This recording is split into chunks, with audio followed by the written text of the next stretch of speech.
would you please pronounce your name correctly for me? Alana Kushnir. And you do lots of things. So instead of me listing them, I'd like you to tell me sort of what it is that you do. Oh gosh.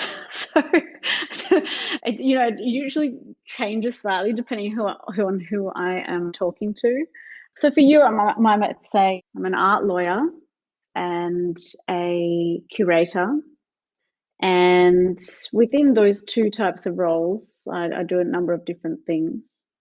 So curating can be anything from organizing exhibitions to writing texts relating to arts and curating to working with artists in other ways, working on research projects as well. On the art lawyer side, I run a fully fledged legal practice here in Melbourne, Australia, and I specialize in legal issues relating to art. And so that can be quite a broad range of things. So, in a way, I'm a generalist, but also a specialist in that it always is related to art or creative practice in some sense. So, I mainly work with artists, galleries, museums, and the like. Do a bit of lecturing on the side, again, in sort of art, law, curating. So, everything sort of, that it speaks to each other. It's all sort of part of the same sphere, but day to day, what I work on can change somewhat.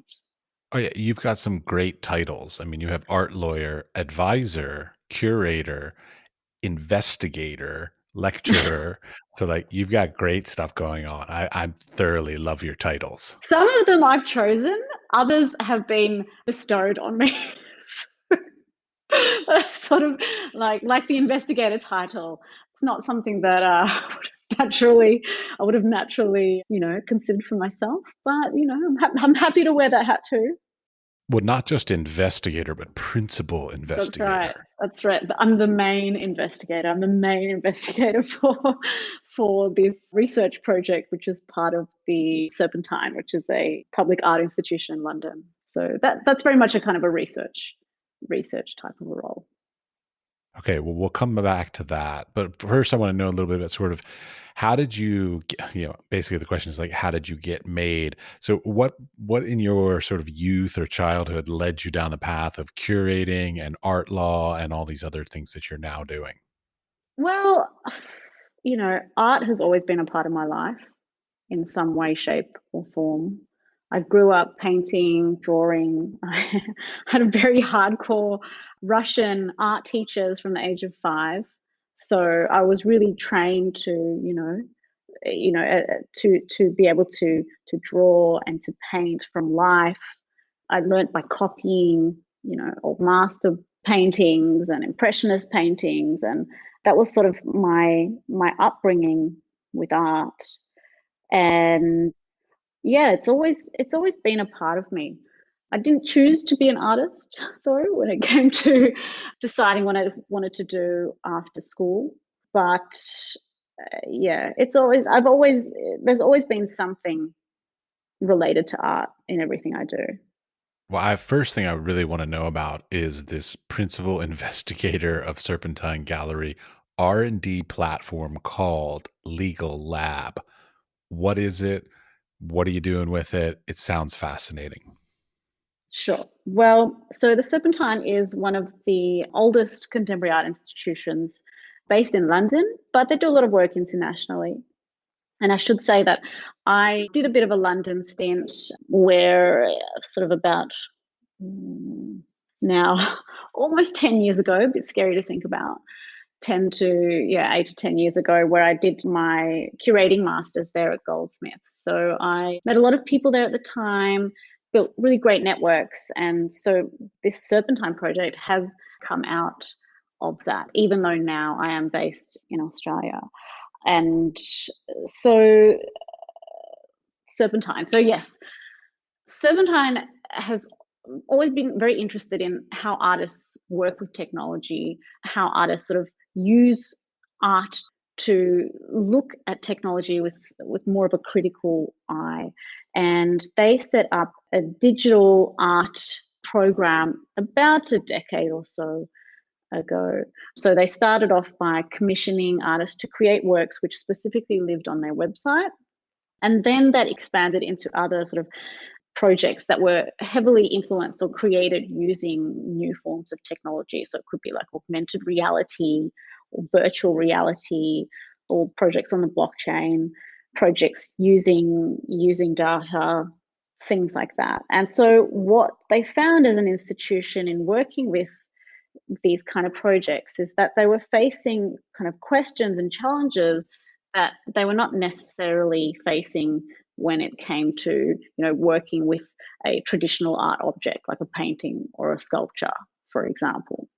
And so they really wanted to look at the sort of the back end of these types of projects. And so this R&D platform, research and development platform, is really designed to sort of peel back the curtain and see what's actually working with these projects and not working, how they actually come together, and how we might actually improve the way in which artists work with the institution when they're working on these kinds of arts and tech projects. So they've set up different labs, which is very much in the style of Hans Ulrich Obrist. I'm not sure if you've heard of him, but he's the artistic director of the Serpentine. And he's been using this sort of lab format for a lot of his curatorial projects for many years now. And so they've set up different labs to investigate these various challenges that they're facing with art and technology projects. So there's a creative AI or artificial intelligence lab, there's a blockchain lab, there's a life sciences lab, and there's a legal lab. Yes, so one of the issues that tends to come up in a lot of art and tech projects is around the law and how the law applies to the project and how to navigate the law or navigate through, legal issues when working on projects such as this. So that's a kind of a background to why the lab exists. So, for example, a research project that we've been working on as part of the lab for the last year or two is specifically looking at collaborations and collaborative practice, and when artists collaborate with others from other disciplines. So, for example, an artist who works with a technologist or an artist who works with a scientist, what sort of legal challenges do they face when they collaborate? Do they use contracts? Do they use MOUs? Do they know the difference between a contract and an MOU? Who owns what? Who has the right to what? All of those sorts of questions. So it's about kind of trying to unearth what those questions are. And then, of course, the next phase will be in trying to create pathways that will allow us to, improve the way these relationships work down the track. Okay, I have all of those same questions for you because now that you've Great. brought them up, what is the difference between a contract and a memorandum of understanding? Okay, well, I mean, I should preface, my answer by saying, of course, I'm not providing legal advice, and if anyone needs legal advice, they should, speak to a lawyer who can assist them with their specific query. There's definitely no one size fits all when it comes to legal issues, so I think that's always important to keep in mind.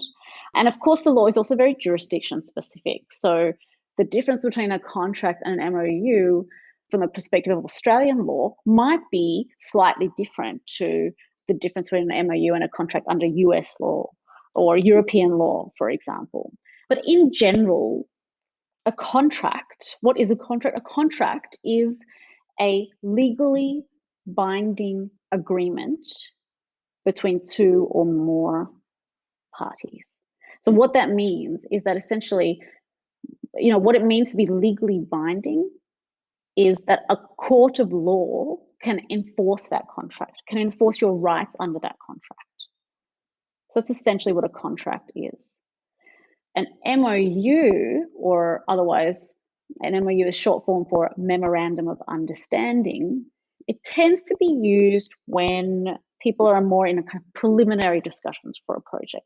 So they might not have completely finalized all the various aspects of how they're going to work together or what they're going to do together, but they want to, in principle, agree to certain aspects of their arrangement. So they might sign what's called an MOU. Whether that's enforceable in a court of law, there's a kind of a question mark there. You really have to look at the intentions of the people who are signing this MOU. What we've found through the research through the legal lab is that often in art projects, in collaborative art projects, MOUs tend to be signed, or kind of contracts that are not necessarily going to be enforceable in a court of law. So they might not have the weight of the law to support them. And I think there are various reasons for that, but yes, there is a tendency to rely on MOUs in the art world. I don't generally use either, but that's because I can't afford lawyers. I should say also on that in the art world, there is still a tendency to rely on, what we call handshake agreements where nothing is in writing. And, it doesn't necessarily mean that the contract hasn't been formed there. It doesn't have to be a contract. And most types of contracts, not all, but most types of arrangements don't have to be in writing in order to be enforced in the court of law. So an important exception to that actually is like copyright assignment. When you want to transfer your copyright to someone else, at least here in Australia, you have to do it in writing and it has to be signed. Or if you, for example, buy a piece of property, that also has to be in writing and signed. But generally speaking, though, it doesn't actually have to be in writing. Of course, the benefits of putting something in writing is that it makes it easier to enforce because you can show that this is what's been agreed to. But in the art world, a lot of the art world is based on trust. It's based on relationships, and trust is sort of seen as the foundation on which relationships are built. So, from your perspective, then, who do you believe should be using and how often? Like, should we always be using contracts, or does that sort of diminish that sort of trust that's built when we have to have legal documents involved in art practices? I mean, what I always like to say is that I find contracts, when they're in writing, can be a really useful tool, a really useful instrument that, when you're writing a contract, whether you're a lawyer or not, it really forces you to think about, well, what am I doing here? What do I want out of this arrangement? What don't I want to happen out of this arrangement? So it forces the parties to come together and really nut out exactly what their arrangement will be and the conditions of that arrangement. So in that way, it's a really useful tool to really come to a point of consensus. And that's a great place to start when you're collaborating with someone or, working with someone in some way, shape, or form. I mean, of course, that said, you don't need a contract for everything. When I go and buy a coffee from a cafe, there's a contract being formed there. So I'm ordering a coffee, or I should say, the cafe's giving me an offering to sell me the coffee. I'm accepting that offer, and I'm accepting it by handing over, my money or my card for them to deduct the fee. So there's consideration there. You've got the money that's being exchanged for the coffee. So, in that scenario, you've got a legally enforceable contract, but you don't need to have it in writing. So I think you always have to kind of you have to make a judgment as to where, what benefits could be gained from having it in writing and having it being legally enforceable. It's a question of risk, it's not necessarily a right or a wrong. It's always a question of risk. So how risky would it be if I didn't put it in writing versus if I did? But like I've had issues where in the past where I wanted everything in contract, in writing, and people were almost offended by it to the point that we ended up not doing business together. Yeah, I've definitely heard of those kind of scenarios in art world before, especially from gallerists who would say, "Oh, sorry, I don't do contracts." And I'm sorry, but you don't do contracts until something really bad happens, and then that's when that's when they might change their minds. When you do see these issues come up day to day, I think you do become more aware of how important it is to get these things as right as you can from the start.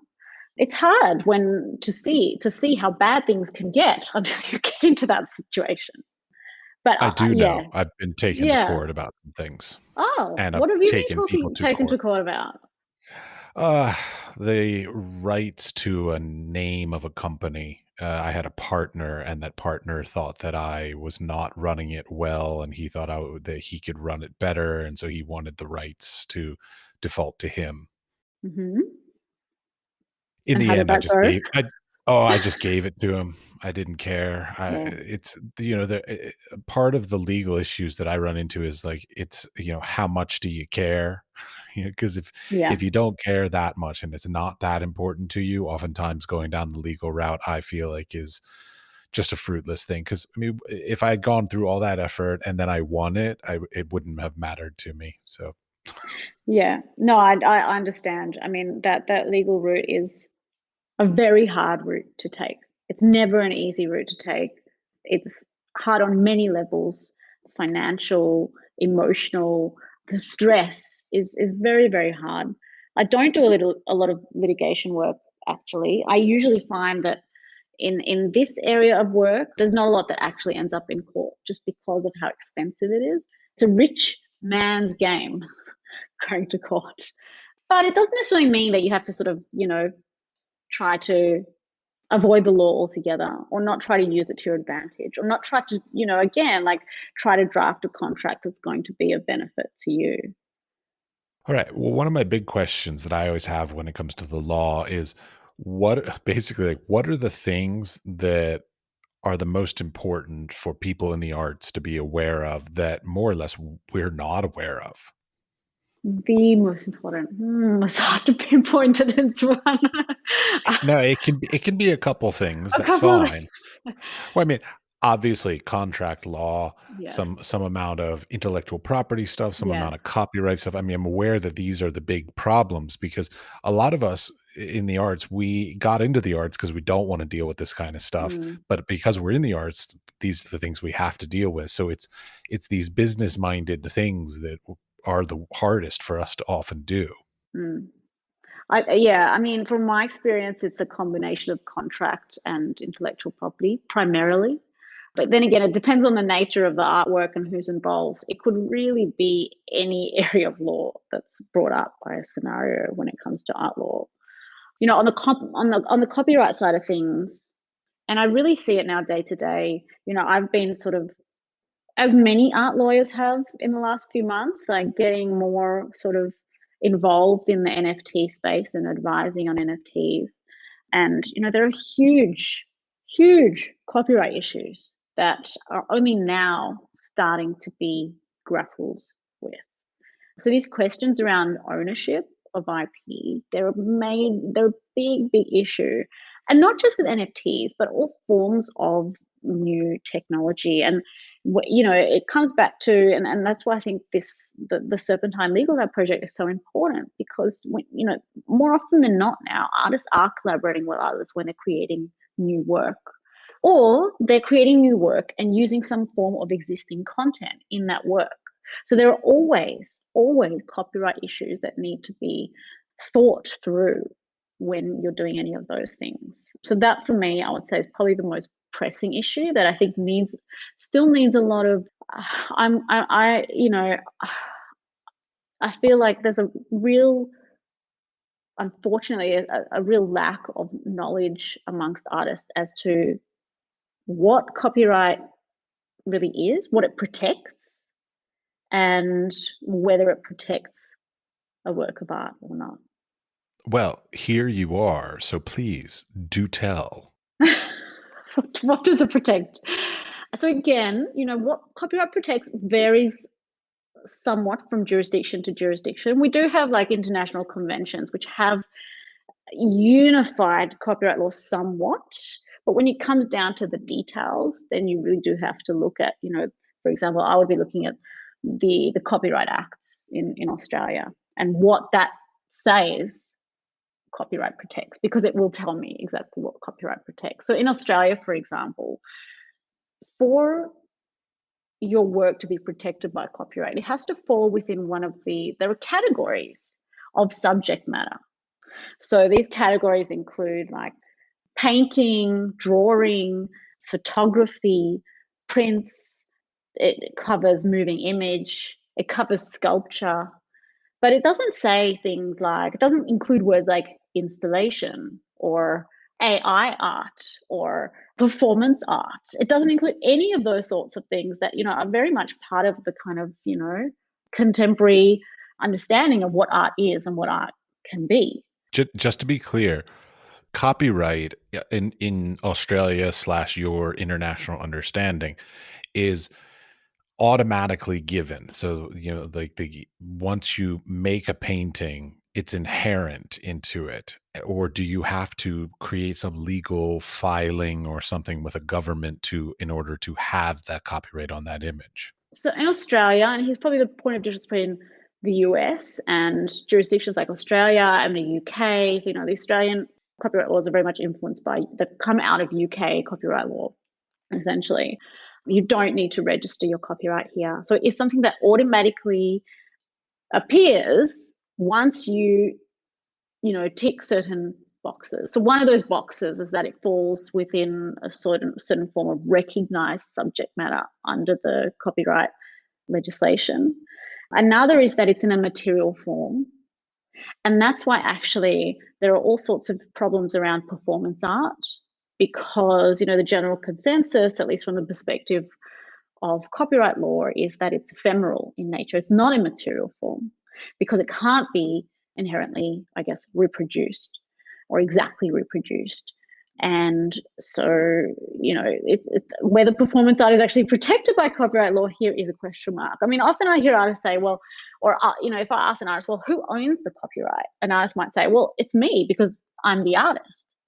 And that's not necessarily the case in the eyes of copyright law. So copyright law will say the copyright author, the first author, the holder of the copyright is the person who puts the work in material form. So that could mean, for example, the person who's pressing the button on the camera, not necessarily the person who's being depicted in the image, but the person who's pressing a button on the camera or, recording the film or using the paintbrush. Someone else might have the idea or the concept, but it's really the person who puts it in material form that's considered to be the first author. Well, what about the idea that maybe some artworks might be commissioned or privately funded or even governmentally funded? Do the copyrights go to the funder in some cases?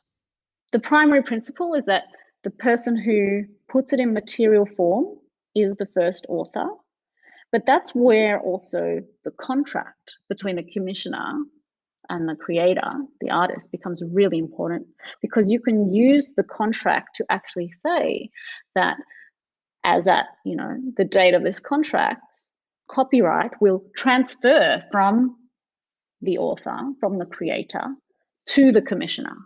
But you actually need to spell that out.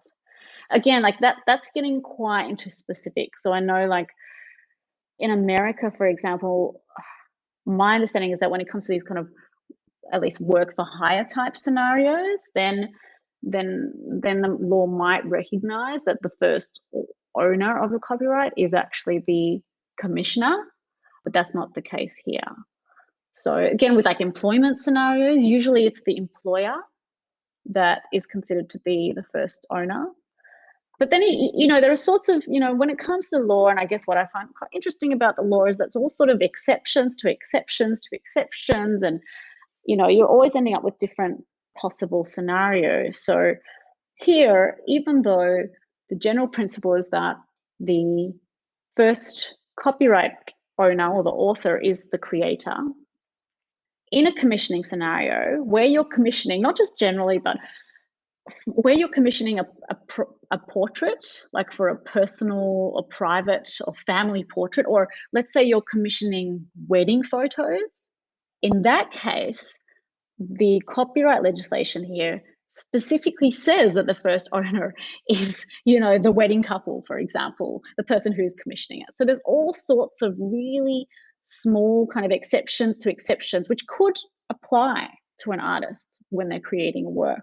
I also know that you worked with a fashion festival. So what about like model releases? Model releases are kind of a different species altogether. And I mean, essentially what they are is they are a type of an agreement. They are a type of contract between the person that's being, photographed, filmed, and, whoever's commissioning that work.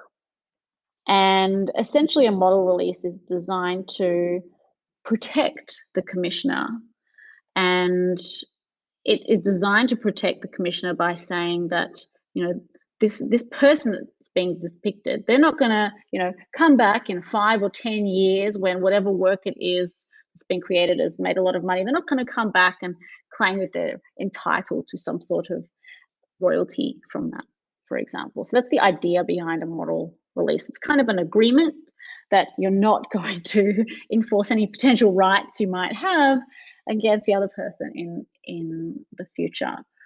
So it could be, I'm not sure if it really is even related to copyright. If I think about it, it's probably more of just like a purely contractual type of a tool.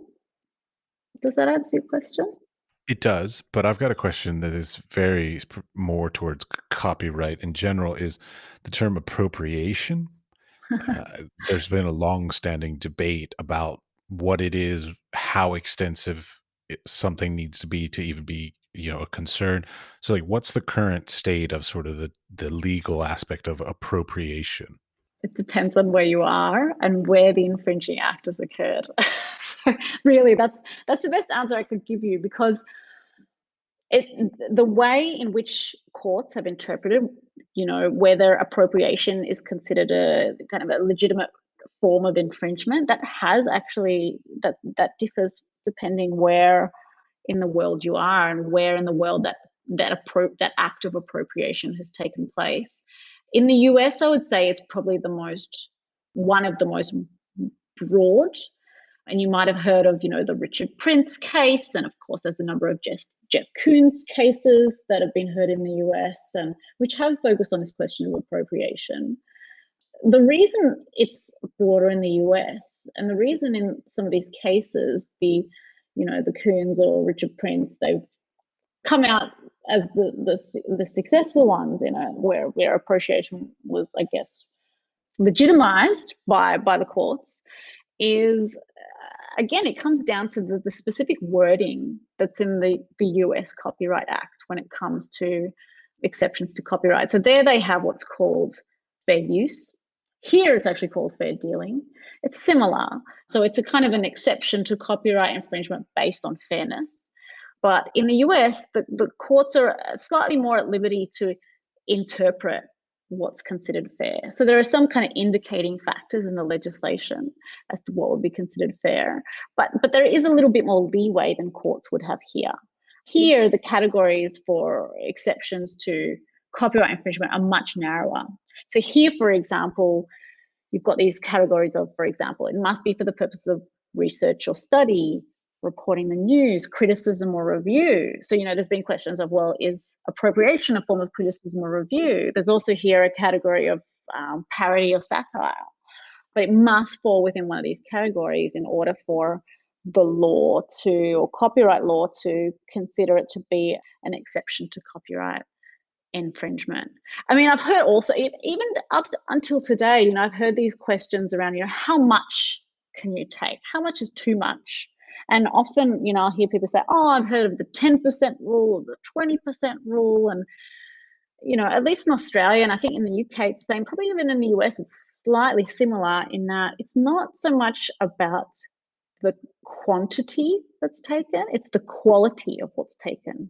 So if you take something that looks like a very small piece of what it's then inserted into, if it's still a substantial amount of what's been taken, it could still be considered a form of copyright infringement.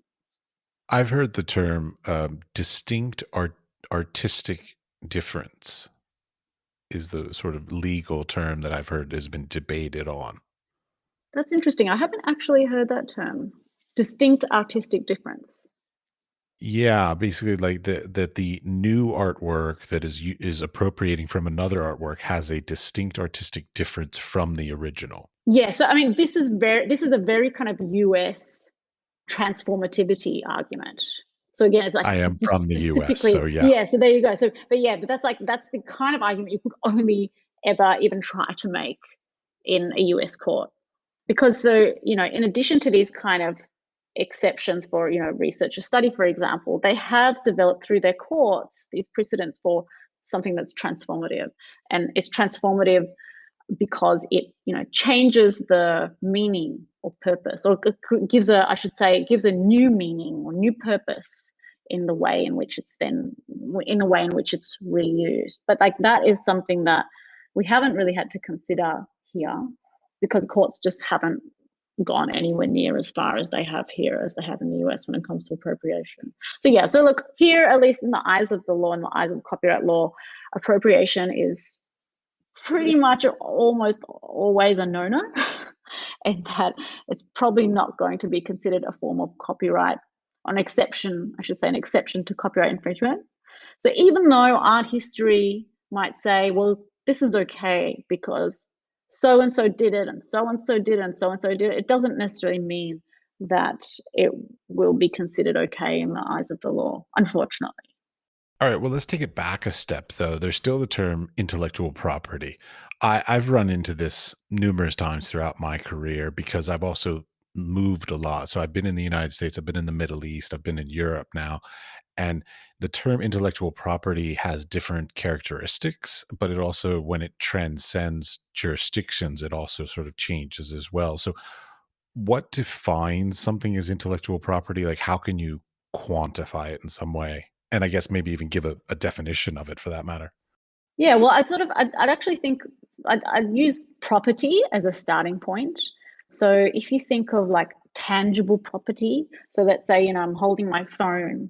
This is a piece of tangible property, something I can touch. And the principle with, or tangible, or what we call personal property, the principle behind personal property is that, I own this, and because I own it, I can do with it what I want. If I want to throw it on the floor and break it, I can do that. If I want to, use it in any way, shape, or form, I can do that because it's mine, because it's my personal property. And it also means that I can enjoy it to the exclusion of anyone else. So that's personal property. Intellectual property is an intangible property. So it's not something you can touch. And it's not something that you can possess to the exclusion of anyone else. So think of, for example, a photograph of a phone, right? You could have that photograph of the phone. And at the same time, I, on the other side of the world, can have an exact copy of that photograph and enjoy that photograph as much as you do. And so that's why you have this other form of essentially intangible property law that has developed. It's also, and it sort of it depends. There are different, I guess, theories around how intellectual property has developed. And that's, in Europe, the theories around intellectual property are very different from common law jurisdictions like the UK, the US, and Australia.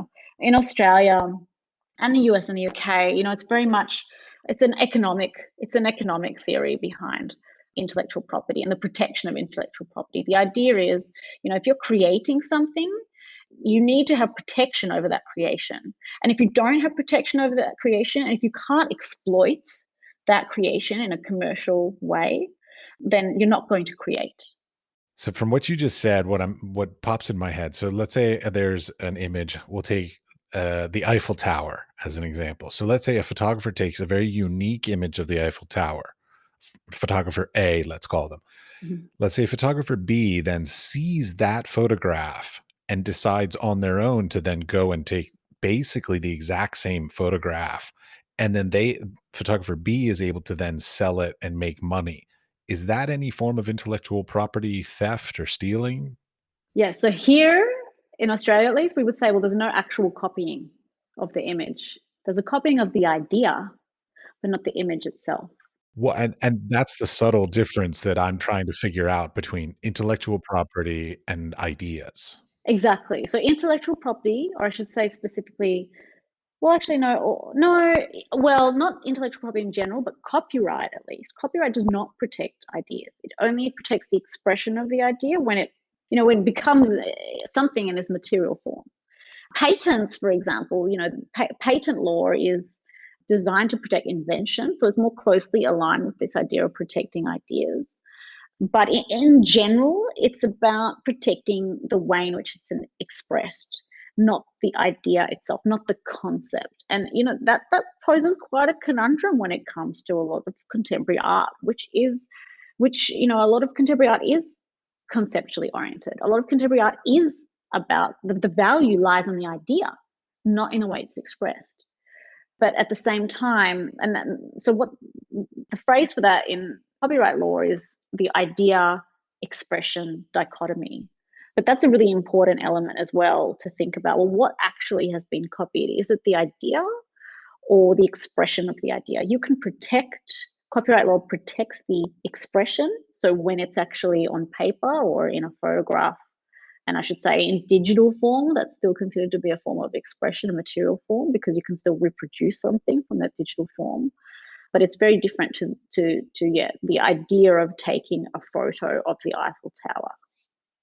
Well, what about okay, so let's say there's an artist for some reason, I don't know why I'm thinking of Joseph Beuys, but let's say there's a contemporary artist who is a huge admirer of Joseph Beuys, and they make a series of work using the same ideas as Joseph Beuys and maybe even the same materials or the same stuff, but add something additional, something contemporary. I mean, is that intellectual property theft? Is that So you're saying, like, for example, if I went to my fridge and I took like a glob of butter and I put it in like the corner of a wall, like I know voice is done probably in a much more like sophisticated way. But if I did that, well, oddly enough, what I was thinking was if I made a brand new oversized felt suit, yeah, that's what I right, was thinking. right, right. Yeah, I mean, I should say, I think that's a good analogy because that idea expression dichotomy, it's not always very clear. And that's why, it really depends on the facts. But so, I'd have to ask you, well, how did you come up with that suit? Did you have an image of the original Joseph Beuys suit and you then copied the image? Or did you have the idea of a felt suit in your head and you just created it based on the idea of a felt suit?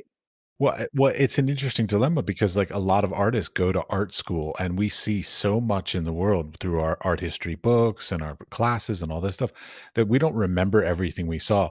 I mean, I had Exactly. the circumstance where near the end of my undergraduate, I started making this work because I sort of figured out this technique, this idea that, or I should be clear, this technique, and then I put an idea to it, and I was like, "Oh, this is really great! It's very unique. It's new, and I've never seen it before." And then I showed it to my art history professor, and he was like, "Oh yeah, Robert Heineken did that in the 1960s." Mm. I'm like, "Fuck," because I thought I'd come up with it like all on my own, but in reality, I had already seen it in an art history course. I Yeah. just was unaware that it was the same technique. Yeah. I mean, I think that, that's the thing with art. Nothing's made in a vacuum, and no ideas in general, are made in a vacuum, or the way in which they're expressed are made in a vacuum. So, like sometimes the kind of ideals that the law has are not necessarily reflective of the way in which creative practice evolves over time. Like the law always plays catch up with creative practice. But it does seem to be particularly slow when it comes to copyright and appropriation. And we see that especially, recently, in the US, there's been a couple of these fair use cases. One involving an Andy Warhol work where he had taken a photograph of Prince. And so there's just very recently in the last few weeks, I handed down a judgment in relation to that. So, it's very much a kind of a live issue when it comes to the law, even though, in a way, a lot of these kind of questions around appropriation that they're not really disputed now when it comes to art, and that are given. They're it's part of the history. It's part of the way of making art. I just, it's to a certain extent, I wish the law could be kept out of it. Like, why didn't Andy Warhol just contact Prince and say, "Hey, can I do a picture of you?" And like, if he just said, "Yeah, sure," it would have been done. Well, that's what I often say. I'm like, sometimes maybe you should just try and ask for permission. I know sometimes it can look like it's a really hard thing to do, but sometimes actually, you might find that the other person is quite flattered that you even want to use their material. They might try to charge you a license fee for doing that too, if they're smart enough. But at the end of the day, like I think people are flattered by it. Oh, I did. When I was in graduate program, I actually wanted to use a line from Tom Robbins' "Skinny Legs and All" book, and I actually wrote to Tom Robbins and I said, "Hey, could I give you permission to use this in my artwork?" And he wrote back and signed it and he said, "Go for it." So, Amazing. Yeah, see, there you like, he was all for go. it. There you go. There you go. Yeah, it does happen, but a lot of people these days are very difficult to reach, publicists and all kinds of people that get in the way that it's very difficult to directly contact them. So that's a different contemporary issue completely. Mm. All right, something that I noticed that I'm always fascinated with. I'm getting older. My parents have a small art collection, and I'm starting to wonder about like legacy planning. What's your sort of input on like what should artists who are alive and cohesive or not or are coherent do in order to assist in their legacy planning after their death? Well, I think the first thing that an artist should do is acknowledge that they're going to die. That sounds. I think that's the first No, step. we're Peter Pan. We will always be young. We You will know how some never people they just die. some people just don't want to even go there. Don't even want to think about it. They just want to think about making art now and selling art now. But everyone's going to die. So the more comfortable you can get with that and thinking about what happens later on, the better. So like it's good to hear that you're thinking about your parents' art collection now. Once you've gotten over that first hurdle, I think, in very practical terms, you've got to think of, what do you actually have? And what do you want to become of what you have? And in terms of what you have, I think as an artist, it's always important to remember that unlike many other people out there, you don't just have physical objects, these kind of physical assets or money. You also have your copyright. You have and copyright generally lasts for around, again, depends on the jurisdiction. Here in Australia, it's 70 years after the death of the author. If it's like a painting, for example, or a sculpture or a photograph, it changes depending on the medium here, actually, so it can get quite confusing. But in the US, for example, it's 70 years. Okay, wait, I have a question about that specifically. Okay, so let's Yes. say because like I'm picturing somebody's that's listening to this has a relative who has been dead for 69 years. What Okay. has to happen to continue to keep that copyright after that 70 years? You can't. It goes in. That's at that point it expires, and the copyright becomes part of the public domain, which means that anybody can use that material.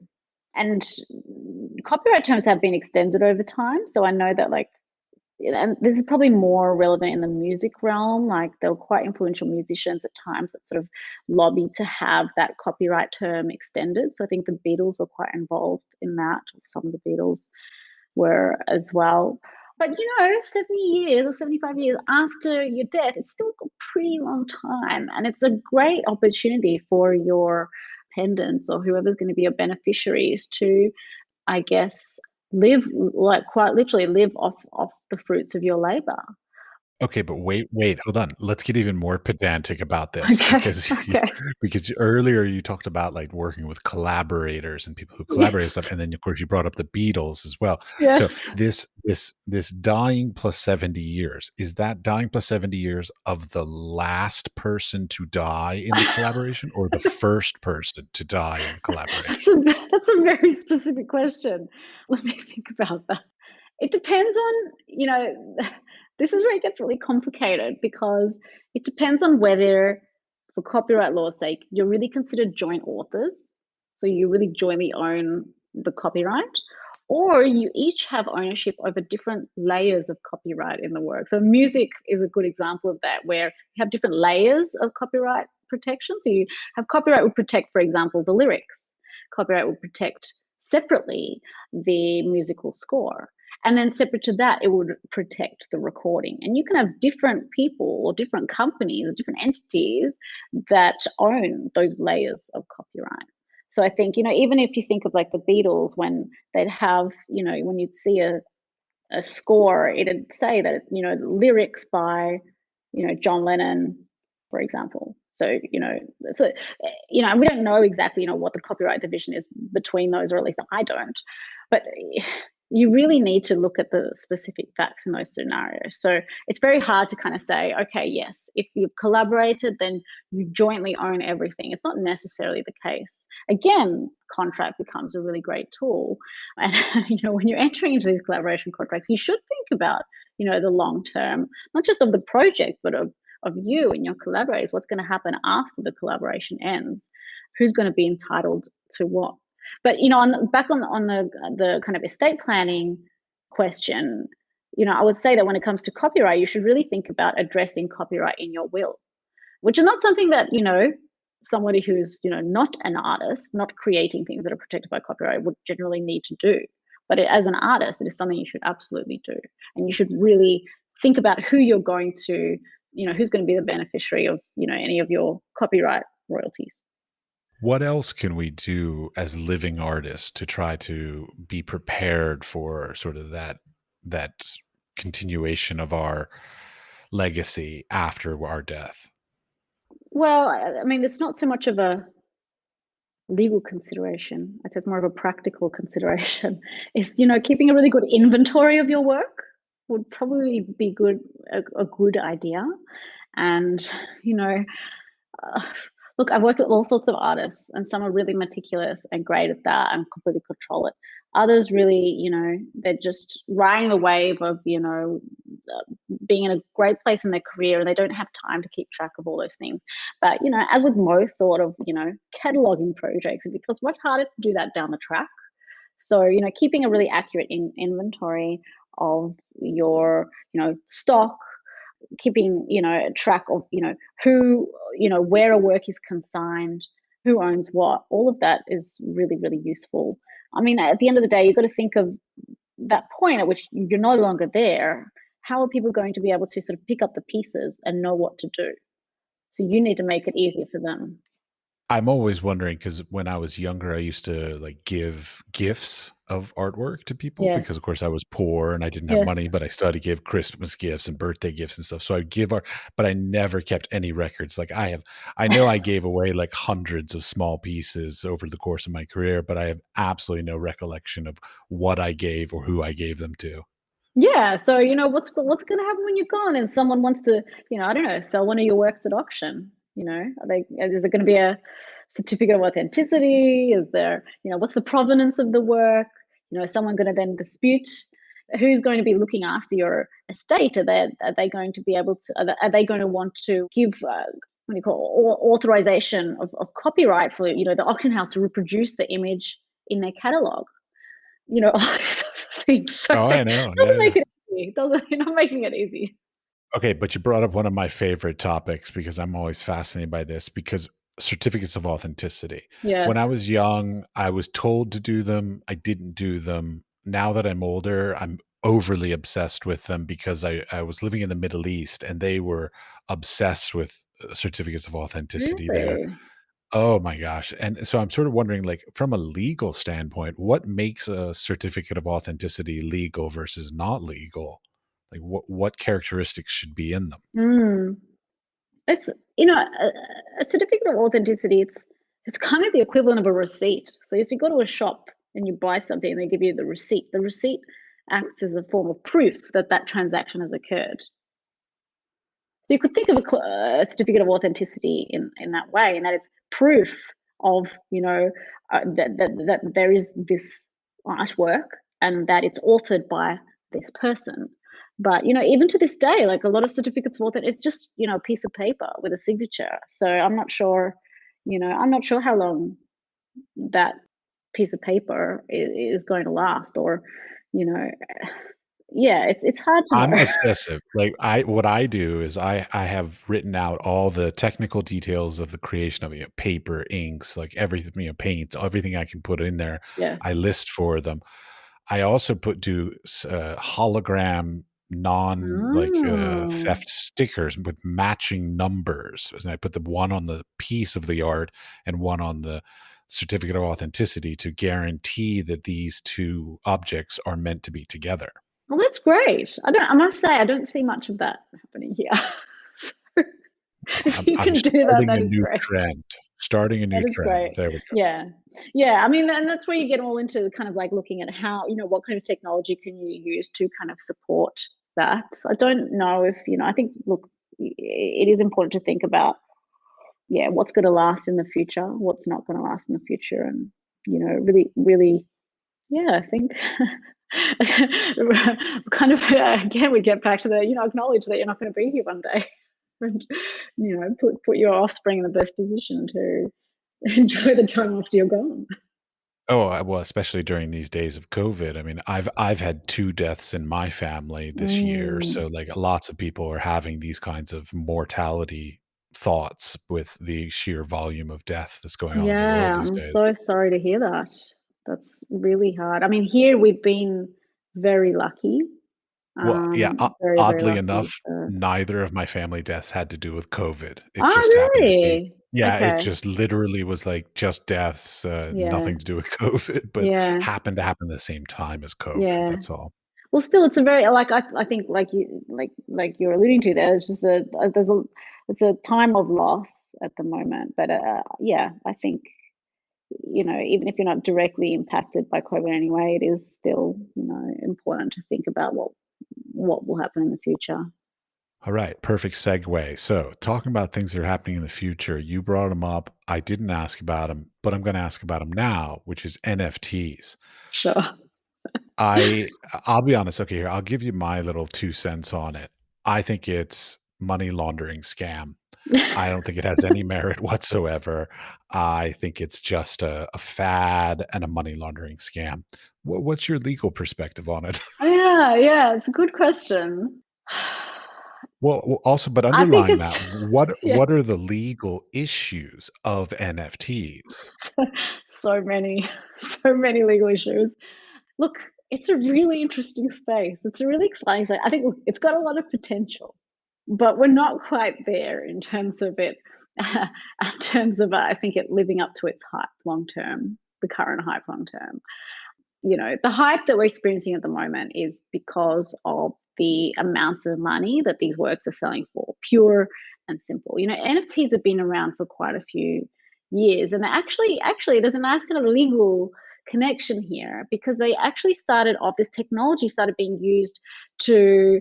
There's a link with certificates of authenticity too, in that they started to be used as a way of or in relation to digital signatures and to kind of proving the authenticity of digital signatures.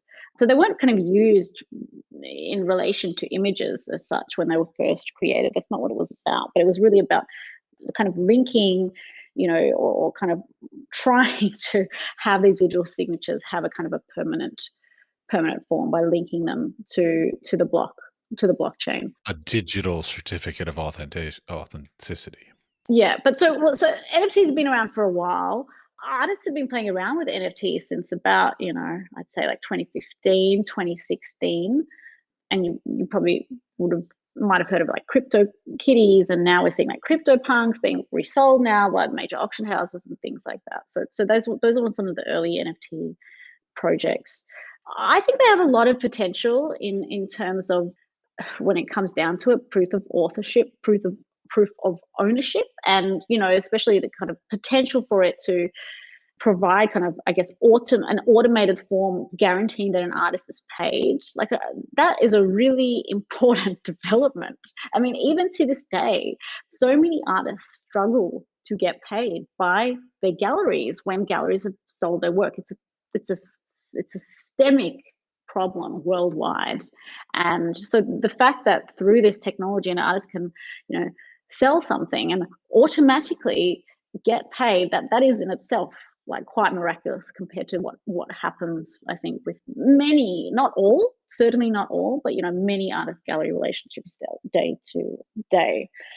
I also love in the NFTs that they've included a thing that you can choose as the creator of it, how much you receive when resale. So, like, if there, you can choose like 5%, 10%, whatever, so that when somebody then resells it to somebody else, the artist actually gets a percentage of that. Versus if you make a painting and you sell it through a gallery, you only get paid once, and then when they resell it at auction or even just resell it for a profit, the artist gets none of that. Yes. So I mean, and that is like a big part of the marketing spiel of these NFT platforms, that they build in this royalty. And yes, in principle, it's great, but if you look at how they build it in, that's not a. And I don't want to get into the technical side of things here, but that's not an on-chain element of these arrangements. It's not part of the smart contracts. That royalty payment is not automatic. It's actually dependent on the specific platform.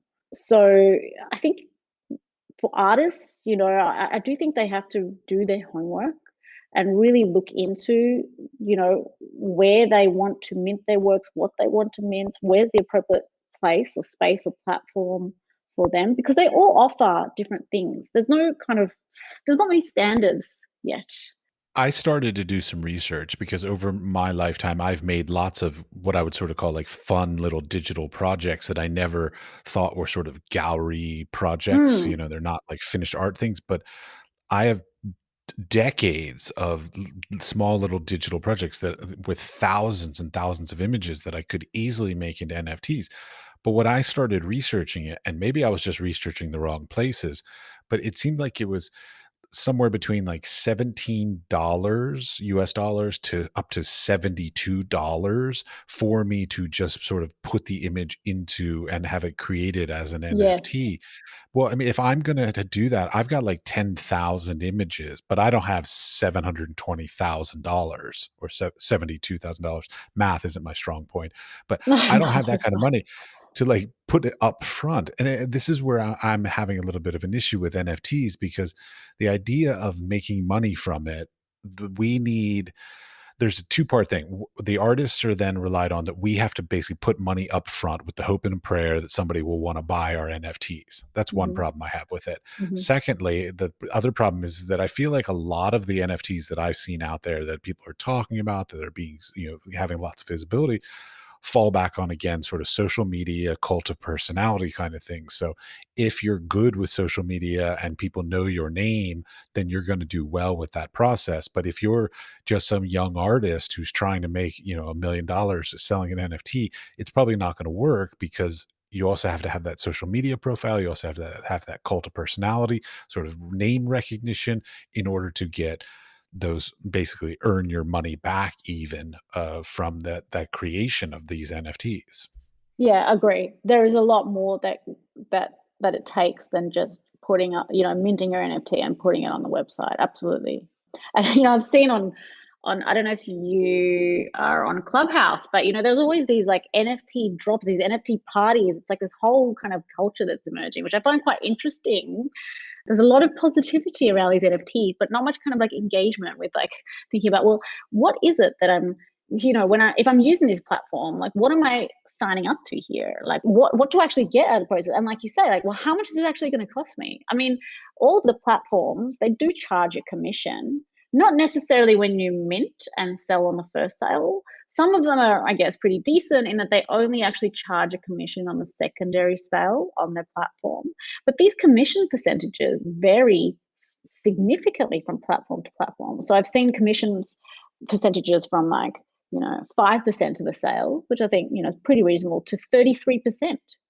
Which also comes back to the question of, well, then what are these platforms doing? Like, in a way, they're just becoming substitute galleries for the real thing. That are just becoming, these kind of intermediary platforms, and the whole principle behind NFTs and blockchain technology and it being decentralized and stuff is that you eliminate the middleman. You don't need the middleman. But here, this whole NFT culture relies on these platforms.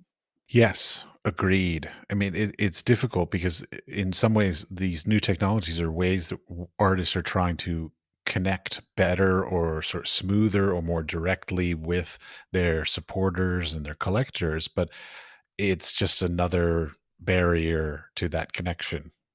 Yeah, well, it's like it's a middleman. It is a middleman. So, look, there are some amazing artists there that like have the tech know-how to actually, build their own platforms, do it themselves. But most artists don't, and they rely on these platforms to support them. So, I think there's also a kind of a, we have to think about, well, what's the responsibility of these platforms? And at the moment, the way that, and I've gone through the, very interesting But I don't know, I found it an interesting process, but the process of actually reading through the website terms and conditions for all of the kind of the main platforms, your OpenSeas and your Nifty Gateway and your Rareable and your Super Rare and your Foundation, all of them, and really kind of going through with a fine tooth comb to understand, what the artist is going to be held accountable for and what the platform is going to be held accountable for. And, no surprises there, but, most of the responsibility sits with the artist.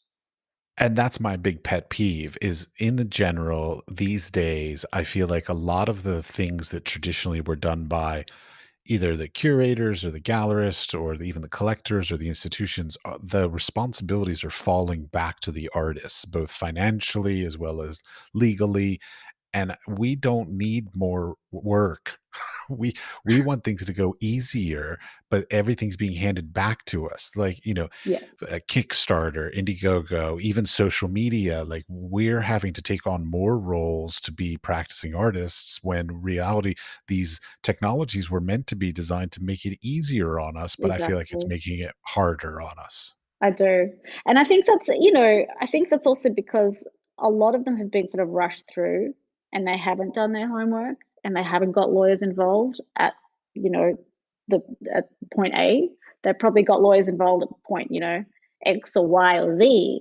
But by that point, when you've actually built the structure, the platform structure, it's very hard to then navigate through all the legal issues. So I think what's great at the moment, and so a lot of the interesting work I'm doing at the moment is working with some of the newer platforms that are launching, in the next few months, who are very conscious of these issues and do want to do a better job at supporting the users of their websites. They want that they're eager to take more of this kind of best practice approach. So there is promise, but I think we sort of need to get through this period and keep on trying to improve what's happening. I mean, based on what you're saying, I feel like basically these people who made these platforms are business people that are just using artists to make money.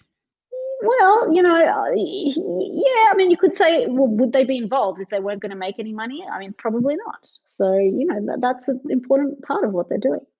I mean, the hard part is like there's to a certain extent some of them, and I'm not saying all of them. I feel like are a bit of taking advantage because they could just as easily, if they're business people, they could make a new thing, they could do their own thing, but instead they're sort of making money off of our work as artists. I mean, I don't know if they really think of it in such a conscious way. And maybe that's because, and a lot of them, are not coming from the art space. They're coming from the tech space, right? So, And maybe that's the thing. Maybe they should put some more artists on their, committees or their laboratory or their board or whatever to yeah, have some input on that in order to make sure that not only are they doing a good business model for their business, but they're doing a supportive and helpful business model that truly helps artists alleviate some of these difficulties and these concerns that we have with having to keep up with our websites and our social media and our Kickstarters and whatever else we do to try to get support for our artwork. I think that's a great idea. I think that is happening. Like the latest role in the art world is to be an NFT advisor. Like every second person is an NFT advisor. But like I agree with you. Like they can learn a lot from artists. Like we all can, right? So, Well, but it's not about like learning a lot from us. Like I'm not going to be that mm, egotistical, but I'm going to say right. like, if they're going to be using our blood, sweat, and tears, that we Yeah. should at least be at the table to give our input on how to be beneficial to artists versus just how to make money. Yeah, absolutely. Absolutely. And I think also, and this comes back to, when we're talking about contracts and trust, with these platforms, and in a way, it's also about social media platforms as well. Like the longevity of these platforms relies on the trust, the relationship they have with their users, and that trust that they build. And so without that trust, that no one will, they'll just everyone will just move to another platform. So that's why also I think now a lot of the platforms are kind of scrabbling to sort of improve the way they operate in terms of, I guess, respecting artists' rights and the position of the artist and the role of the artist, because they know that their longevity relies relies on that, on their reputation. I have no trust in those social media platforms, period. Because between Instagram and their whole like thing where they could take our copyrights and use it for their own purposes, which totally pissed me off. But beyond that, there's the whole nature of basically this is a platform that we as the users of it are using it for free, which means that we're Yes, not the customers. We're the thing they're selling. So we're correct.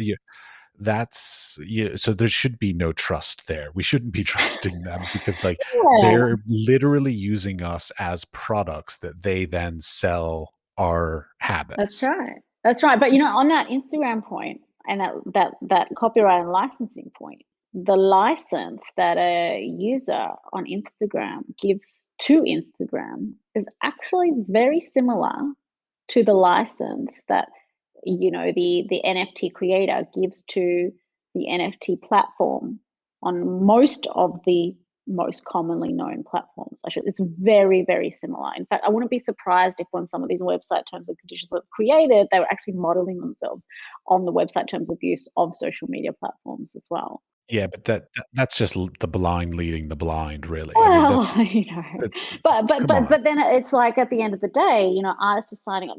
Again, it's like you're as a user, you're not giving away your rights, like you're still retaining those rights, but you're giving the platform a very broad permission to use your content.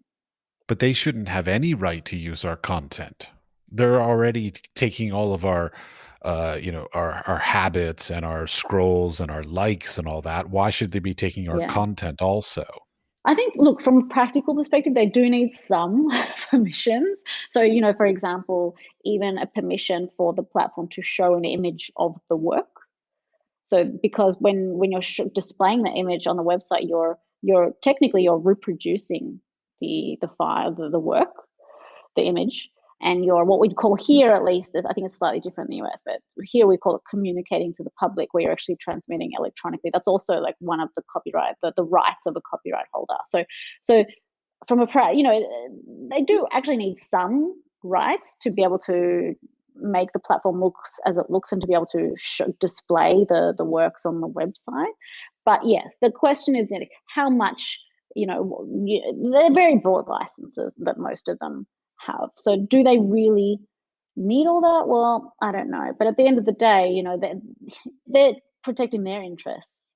And when you read the website terms and conditions, I think most people that you'll see that. That's what they're trying to do through their website terms and conditions. Yeah, it's just a hard balance because, like, some days I don't think of this all the time, but some days I sit back and I'm like, fucking Facebook and Instagram, they're making billions of dollars. Well, I know they're the same company, but they're making billions of dollars based on the fact that I'm engaging and putting up my whatever beautiful Mm, thing, my whatever, and I'm getting people to come and look at it. So I'm doing all the work to attract people to their product, and they're making billions of dollars, and I'm making nothing off of it, but I'm spending mm, all my time and energy doing it. So, mm. like, we're literally working to make them money. Yeah, we're working for Facebook. Oh, that's such a sad state Yeah. of affairs. All right. So, let's try to be more positive here. Okay, Um, okay. all right. To wrap this up, generally, so, like, do you have any additional sort of advice you might give to anybody in the artistic field that we haven't touched on yet? I wouldn't say this is necessarily advice, but I know that the law and lawyers, a lot of lawyers can seem quite intimidating, and you know what? A lot of lawyers probably are quite intimidating, but there's a lot of potential for the way in which artists can use the law and exploit the law for their benefits and feel more empowered by the law. There's, I think that's the exciting thing that even with a contract, for example, you do have the ability to shape your arrangement in a way that better suits you. So I think that in a way it's just kind of underutilized a lot in the art world, and I think that's a bit of a shame. But I think it's also because there is such a kind of a lack of education around the law and legal rights. for artists, and I think that is a big problem. So the responsibility doesn't lie on the artists alone. I think it's everybody's responsibility to become more self-aware of their rights and entitlements and what they can do, what they can do to kind of protect themselves as well. So that's one thing I would say. And the other thing is, art lawyers, lawyers who focus on the creative industries, they are, or they should at least, like what they do, what I do is, kind of, we wouldn't be able to do what we do unless we kind of understood, or at least, understood the way in which artists think, or the needs of artists, or the wants of artists, or kind of valued what artists do. So there are all different types of lawyers out there, and not all of them are assholes, and not all of them are there to screw you over as well. So that's probably my other piece of advice. I resent that. I never once thought that. Personally, I'm Of course intimidated by not. lawyers. No, I'm intimidated by them because Yeah, they know so much that I'm just like, I like, you walk into a lawyer's office and you're like, "I think this person wronged me," and they're like, yeah, "No, legally they didn't." You're like, yeah, "God yeah. damn it." Yeah, no, I get that, and I think lawyers can do a better job in kind of recognizing that there's all sorts of people out there and all sorts of levels of knowledge. But it's a kind of a two-way thing. Well, but I also have the experiences of, like, very traditional American attorneys, suits and high Yes, power offices and all that kinda yeah, stuff, which very is very adversarial, I intimidating. should say, very Yeah, adversarial. Yeah. indeed. Okay, one random thing that actually I wanted to ask you about, the name of your agency is Guest Work Agency. What Yes. does that name mean? It was kind of inspired by the, well, I wouldn't call it a business, but I'd call it, the practice that was set up by a curator called Harold Zaman. And he's sort of one of those kind of superstar curators of the 20th century. He produced, and I should say in a lot of instances, he actually co produced, but he produced, some of my most iconic exhibitions of all time. And he was really the first freelance curator. He was really the first person to call themselves a curator and work outside of a museum or a gallery, and to work actually on, with different museums and galleries and artists on a project to project basis. And so when he set up this practice, this agency, he called it, what was it called? It wasn't exactly guest work agency, but it was the agency of guest workers, kind of roughly translated from German. Kind of this, playing on the idea of the kind of guest worker or the project worker, or yeah, someone who sort of doesn't have that stability of working within an institution, let's say. So it's very much inspired by him. So it doesn't really have a legal origin, but I never wanted it to have a legal origin either. I didn't want to have a kind of a typical law firm name. I didn't want my website to look like a law firm website. I wanted it to look like an art gallery website. Well, not only that, but you don't call yourself a firm, you call yourself an agency. Yeah, an agency or a practice. Like a lot of lawyers actually refer to their businesses as practices. So I find that quite interesting, I never understood that term practice. Artists use that too. It's not practice. We're already Yeah, masterful. We're not that's practicing true. anymore. We're doing. You're learning as you go. Yeah. I would hope we're better than that. Yeah, I try not to use the term like artist practice because it's not practice, it's doing. That's true. That's Yeah, true. but that's just me. One last question, totally just superficially kind of silly. Your social media on your Instagram, everything is black and white. It, Yes. how did that come about? It was, speaking of copyright and ideas, it wasn't all my own idea. I had this lovely colleague that I worked with and who gave me a little bit of tips and advice on, marketing strategy when I was starting out on Instagram. And we thought, it'd be a good idea to have like a point of difference. And I always liked the idea of this idea of, the law being black and white and grey. And so it sort of came from that. I read it that way. That works. Yeah, I should say, someday I'm very tempted to do a color image, but then I get too afraid that I'm just gonna shift the status quo. So I feel like I've been in it for too long and I don't know how to do it any other way. So that's kind of how it's come about. But it's an interesting one. Don't think too much about the legal side of filters. We won't go down that rabbit hole. Oh, wait, are there legal aspects of filters? Well, am I altering the image in a way that, might not be the way in which the image was originally intended to be shown? Well, of course, that's what a filter is. Right, right. But if it's not my image and I've just, of course, because I always ask for permission to use the image if it's not my image, but if it's not my image, do I have to sort of only use it in the way in which it was originally shown, or can I add a filter? So but when I do ask for permission, I'm very clear. I show a link to the guestwork agency Instagram so they can see how it's going to be used. But see, I overanalyze everything. It's kind of a, it's a bit of a, I'm not sure how productive it is to overanalyze things to the extent that I do, but that's just, the way my brain works. I'm perfectly good with overanalyzation. I feel that the majority of society underanalyzes. That's quite possible, yes. Yeah, I'm on your side. Great. All right. Thank you very much for taking the time. No worries. That was a real pleasure. Thank you so much for having me.